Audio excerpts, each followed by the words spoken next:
राधे दोस्तों, जय श्री कृष्ण। आप सभी को तुलसी विवाह की ढेर सारी शुभकामनाएं। आज की वीडियो में हम तुलसी विवाह की पूजा विधि के बारे में जानने वाले हैं। चलिए वीडियो शुरू करते हैं। तो देखिए, जिस जगह पर आपकी तुलसी है उस जगह पर आपको पूजन करना होता है। देखिए, तुलसी विवाह है देवउठनी एकादशी से है वो पूर्णिमा तक कभी भी आप करवा सकते हैं। वैसे तो देवउठनी एकादशी के दिन ही करवाया जाता है, पर अगर आप नहीं करवा पाते हैं किसी कारण से तो आप पूर्णिमा तक कभी भी है वो तुलसी विवाह करवा सकते हैं। तो तुलसी विवाह करवाने के लिए मैंने यहाँ पर एक पटड़ा लगा लिया है। पटड़े के ऊपर पीले रंग का वस्त्र बिछा लिया है और स्वास्तिक बना लिया है। नीचे भी हम स्वास्तिक बना लेंगे हल्दी से, कुमकुम से। आप विवाह मतलब हो रहा है यहाँ पर तो आप रंगोली है वो बना सकते हैं। तो मैंने ऐसे इस तरह से रंगोली बनाई है, एक स्वास्तिक बना लिया है। उसके बाद में हम शालिग्राम भगवान से है वो तुलसी माता का विवाह संपन्न कराते हैं। तो देखिए, अगर आपके घर में शालिग्राम जी हैं तो उनसे आप विवाह करवा सकते हैं। अगर आपके नाते रिश्तेदारी में है तो वहाँ से आप शालिग्राम भगवान मंगवा करके उनका है वो विवाह तुलसी जी के साथ संपन्न करा सकते हैं। या फिर आप मंदिर से भी शालिग्राम जी लेकर आ सकते हैं, उनका भी विवाह आप करा सकते हैं। या फिर आप लड्डू गोपाल जी का विवाह है वो तुलसी जी के साथ संपन्न करा सकते हैं। या फिर विष्णु भगवान की जो भी फोटो या मूर्ति है उनके साथ भी आप तुलसी माता का विवाह है वो संपन्न करा सकते हैं। इसके बाद में हम कलश की स्थापना करते हैं। तो कलश की स्थापना करने के लिए थोड़े से तिल का आसन दे करके और यहाँ पर मैंने कलश को जल से भर लिया है, कंठ पर मोली बांध ली है और कलश में गंगा जल डाल लिया है। साथ में 5 चीज़ें मैंने ले ली हैं, हल्दी, सिक्का, सुपारी, लौंग, इलायची। ये चीज़ें हम कलश के अंदर डालेंगे। आज के दिन हमें चावलों का प्रयोग है वो नहीं करना, मतलब कि अक्षत हमें पूजा में प्रयोग में नहीं लेनी है।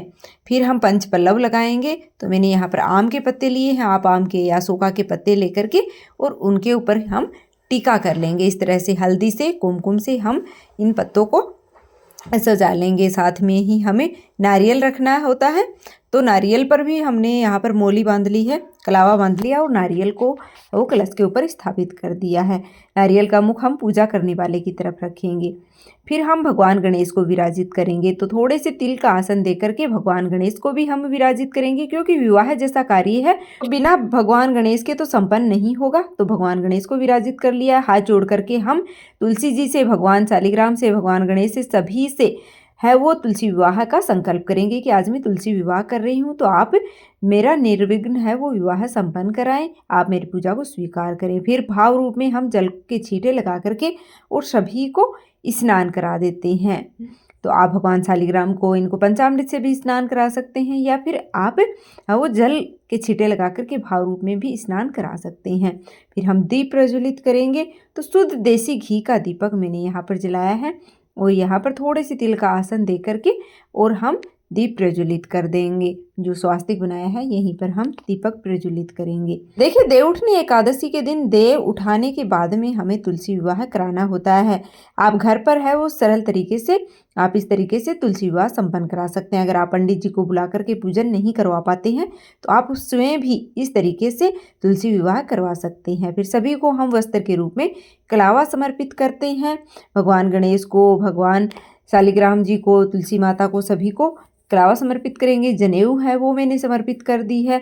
भगवान गणेश का हम पूजन कर लेंगे तो उनको मैंने तिलक लगा दिया है, पुष्प समर्पित कर दिया है, क्योंकि भगवान गणेश प्रथम पूजनीय है। तो सबसे पहले यहाँ पर भगवान गणेश का पूजन हम कर लेंगे और तिलक कर देंगे, पुष्प समर्पित कर देंगे और साथ में ही कलश के ऊपर भी हम स्वास्तिक बना लेंगे, या फिर आप तिलक भी कर सकते हैं, मतलब टीका हमें करना होता है, या फिर आप स्वास्तिक बना लीजिएगा। देखिए, यह विवाह की पूजा है तो हम सबसे पहले भगवान गणेश का पूजन कर लेंगे और कलश का पूजन हम कर लेंगे, क्योंकि कलश में सभी देवी देवता हैं वो विद्यमान होते हैं।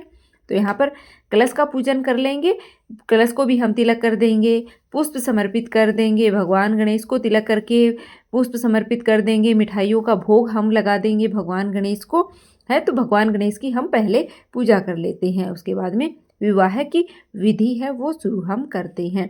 तो यहाँ पर तिलक कर दिया मैंने और कलश की और भगवान गणेश की पूजा कर ली है। तिल समर्पित कर दिए हैं तिलक करने के बाद, और पुष्प है वो समर्पित कर दिया है हमने कलश को भी। यहाँ हम विवाह की विधि शुरू करेंगे। तो विवाह में सबसे पहले हल्दी लगाई जाती है। तो हल्दी में थोड़ा सा कच्चा दूध मिला करके और हम भगवान जो शालिग्राम जी हैं उनको छुआ करके और फिर हम तुलसी माता को भी हल्दी लगा देंगे। तो सबसे पहले भगवान शालिग्राम जी को 5 या 7 बार आप हल्दी लगा दें, फिर तुलसी माता को हम हल्दी लगा देंगे। फिर हम मेहंदी लगाएंगे, तो मेहंदी में आप पहले शालिग्राम जी को मेहंदी लगाते हैं 5 या 7 बार, उसके बाद में हम तुलसी की पत्तियों पर, टहनियों पर, सब पर है वो हल्दी लगाएंगे, क्योंकि विवाह में हल्दी और मेहंदी की रस्म होती है। तो यहाँ पर हल्दी और मेहंदी है वो हमने लगा दी है। अब तिलक कर देंगे। यहाँ पर चंदन से हम भगवान शालिग्राम को तिलक करते हैं और तुलसी माता को हम कुमकुम से रोली से तिलक करते हैं, क्योंकि शादी का दिन है तो कुमकुम से रोली से हम माता को तिलक करेंगे। फिर तिल समर्पित कर देंगे और इसके बाद में हम जनेऊ समर्पित करेंगे भगवान शालिग्राम को। माता को हम चुनरी समर्पित कर देंगे, माता को चुनरी उड़ा देंगे, क्योंकि इस दिन शादी का दिन है तो माता को चुनरी उड़ाएं। आप नई चुनरी बाजार से लेकर आएँ और वह चुनरी हमें तुलसी माता को उड़ानी होती है। आप 2 चुनरी भी ले सकते हैं या फिर आप 1 चुनरी है वो भी माता को इस तरह से उड़ा सकते हैं, पर ध्यान रखें कि नई चुनरी हमें बाजार से लेकर आनी है और वही उड़ानी है। उसके बाद में हम वरमाला की रस्म करेंगे। तो वरमाला के लिए हमें 2 माला लेनी होती हैं, फूलों की माला। तो हम तुलसी जी को माला छुआ करके शालिग्राम भगवान को माला पहनाएंगे। उसके बाद में शालिग्राम भगवान से माला छुआ करके और हम तुलसी माता को माला पहनाएंगे। तो फिर हम माता को सुहाग सामग्री अर्पित करते हैं। तो इस दिन देखिए आप 16 सामग्री है वो सुहाग की माता को अर्पित करें, तुलसी माता को, या फिर 5-7 जितनी भी आपकी सामर्थ्यता है उतनी सुहाग सामग्री आप माता को अर्पित करें। चूड़ियाँ हम यहाँ पर, शादी का दिन है, विवाह का दिन है, तो चूड़ियाँ हम तुलसी माता को पहना देंगे, बिंदी लगा देंगे, मेहंदी हल्दी हमने पहले लगा दी है और बिछुए हम पहना देंगे। शादी का दिन है तो हमें बिछुए भी जरूर से समर्पित करने चाहिए। अगर आपके पास चांदी के हैं, आपकी सामर्थ्यता है, तो आप चांदी के बिछुए समर्पित करें, नहीं तो आप पीतल के जो बिछुए आते हैं वह भी आप माता को समर्पित कर सकते हैं। उसके बाद में हमें एक पीला कपड़ा लेना होता है, जिसको पटका या फिर आप कोई भी मतलब कपड़ा लेकर के उसमें हम गठजोड़ा बनाते हैं। तो इस तरह से गठजोड़ा है वो बना करके मैंने तुलसी की चुनरी से उस गठजोड़े को बांध दिया है। गठजोड़े के अंदर सुपारी, सिक्का मैंने यहाँ पर रखा है। आप सिक्का, सुपारी, चावल है कुछ भी, मतलब 2 चीज़ें 5 चीज़ें आप है वो गठजोड़े के अंदर रख करके फिर हमें फेरे करवाने होते हैं। फेरे हम 3 तरीके से करवा सकते हैं। पहला तो है, एक पुरुष है वो तो भगवान शालिग्राम को गोद में ले लेते हैं हाथ में, और महिला है वो तुलसी जी को लेकर के और फिर परिक्रमा करते हैं। तो हाथ मतलब जो परिक्रमा करते हैं उनको फेरे ही मानते हैं। दूसरा तरीका है कि आप इस तरह से भगवान शालिग्राम और तुलसी जी पर नारियल घुमा करके 7 बार, और यह भी फेरे ही माने जाते हैं। तो इस तरीके से आप फेरे करवा सकते हैं। और तीसरा है कि आप भगवान शालिग्राम जी को है वो लेकर के, कोई भी पुरुष लेकर के और तुलसी जी के साथ परिक्रमा करते हैं, तो यह भी फेरे ही माना जाता है। अगर आपकी तुलसी जी का गमला है वो बहुत भारी है, उठ नहीं पाता है, तो आप शालिग्राम भगवान को भी घुमा करके और फेरे इस तरह से भी करवा सकते हैं। फिर हम सिंदूर दान करेंगे, मांग भरवाते हैं। तो हम जो सिंदूर हमने यहाँ पर चढ़ाई है वो हम चांदी के सिक्के से या फिर नॉर्मल सिक्के से लेकर के और भगवान शालिग्राम को छुआ करके और तुलसी माता को चढ़ा देंगे, और सिक्का है वो तुलसी के गमले में ही रख देंगे। तो इस तरह से हम सिंदूर दान करते हैं। फिर हम कन्यादान करेंगे। तो कन्यादान करने के लिए हाथ में कुछ पैसे आप ले लीजिएगा अपनी सामर्थ्यता के अनुसार, साथ ही पुष्प और जल हम थोड़ा सा हाथ में ले लेंगे और कन्यादान का संकल्प करते हैं कि आज मैंने अपनी तुलसी जी का विवाह करवाया है, तो हे शालिग्राम भगवान आप तुलसी जी को और जो मैंने दान दक्षिणा दी है, जो कन्यादान दिया है, उन सबको आप स्वीकार कीजिएगा। तो इस तरह से हम तुलसी जी का कन्यादान करते हैं। फिर हम यह जो पैसे हैं इनको शालिग्राम भगवान को अर्पित कर देते हैं, उनको चढ़ा देते हैं। और हमें गन्ने हैं उनसे मंडप बनाना होता है, तो आप है वो मंडप पहले ही बना लीजिएगा। अगर मंडप बनाने की जगह नहीं है तो आप इस तरह से काट करके और गन्ने हैं उनको भी मतलब चारों ओर रख सकते हैं, जिससे कि मंडप बन जाता है। फिर हम दान करते हैं कोई भी मतलब कपड़े का, बर्तनों का, जो जैसे विवाह में किया जाता है मतलब शादी में। तो हम शालिग्राम भगवान की पैंट शर्ट यहाँ पर निकाली है, साड़ी ले ली है तुलसी माता के लिए, आप चुनरी वगैरह कुछ भी ले सकते हैं। साथ में ही आप बर्तन ले लीजिएगा अपनी सामर्थ्यता के अनुसार, 5-7 या ज़्यादा कम भी आप ले सकते हैं जितने लड़कियों की शादियों में लिए जाते हैं। फिर आप उन बर्तनों को किसी लड़की की, गरीब लड़की की शादी में आप दान कर दें। तो आप वैसे भी ले सकते हैं। मिठाइयाँ मैंने ले ली हैं यहाँ पर, तो आप दूध से बनी हुई मिठाइयाँ हैं वो आप ले लीजिएगा, क्योंकि इस दिन एकादशी है तो अन्न का भोग है वो नहीं लगाया जाता है। तो आप कोई भी दूध से बनी हुई या फिर आप कोई भी मिठाई है वो ले सकते हैं, पर अन्न का प्रयोग नहीं होना चाहिए। साथ में फलों का भोग आप लगा सकते हैं। मौसमी फल हैं 5-7 कितनी भी मतलब संख्या में आप ले सकते हैं, या फिर कितने भी तरह के फल आप ले सकते हैं। फिर जल है वो समर्पित कर दिया है मैंने यहाँ पर।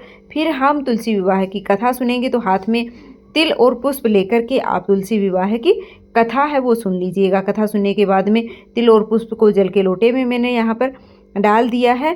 फिर आप परिक्रमा है वो कर सकते हैं तुलसी की। आप 108 कर सकते हैं, 51, 11, 21, 5, 7 जितनी भी आपसे बन पाती हैं उतनी आप परिक्रमा है वो कर सकते हैं। फिर हम धूप दीप दिखाएंगे, तो आप धूप दीप प्रज्वलित करके और फिर हम आरती करते हैं। तो जो दिया आपने यहाँ पर जलाया है उससे भी आप आरती कर सकते हैं, फिर अलग से दिया जला करके कपूर से भी आप आरती है वो कर सकते हैं। तो बहुत ही प्रेम पूर्वक हम भगवान शालिग्राम, तुलसी माता की, भगवान गणेश की, सभी की हम आरती करते हैं। आरती अगर नहीं आती है तो 5 या 7 बार क्लॉकवाइज घुमा करके भी आप आरती का ही रूप है वो दे सकते हैं। फिर इस तरह से हमारी पूजा है वो पूर्ण हो जाती है। फिर हाथ में थोड़ा सा जल लेकर के हम इस तरह से पूजा के ऊपर से वार देंगे, तो हमारी पूजा है वो पूर्ण हो जाती है। हाथ जोड़ करके हम पूजा में रही कोई कमी, विवाह में अगर कोई कमी रही है तो उसके लिए क्षमा प्रार्थना करेंगे, और आपकी जो भी मनोकामना है, जिस भी उद्देश्य से आपने विवाह करवाया है, तो उसको पूर्ण करने के लिए माता से, भगवान से प्रार्थना करेंगे। फिर देखिए जो सामग्री आपने यहाँ पर चढ़ाई है उसका आपको क्या करना है, आपको इस सामग्री को दान करना होता है। कि अगर आपने शालिग्राम भगवान मंदिर से मंगवाए हैं तो फिर ये सारी सामग्री है आप मंदिर में दान कर दीजिएगा।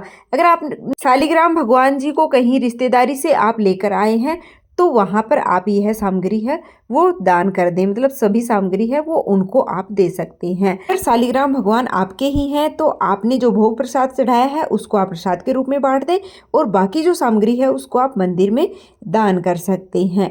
तो इस तरह से हमें विवाह की जो भी सामग्री है उसको दान करना होता है, या आप किसी गरीब लड़की के विवाह में भी यह दान कर सकते हैं।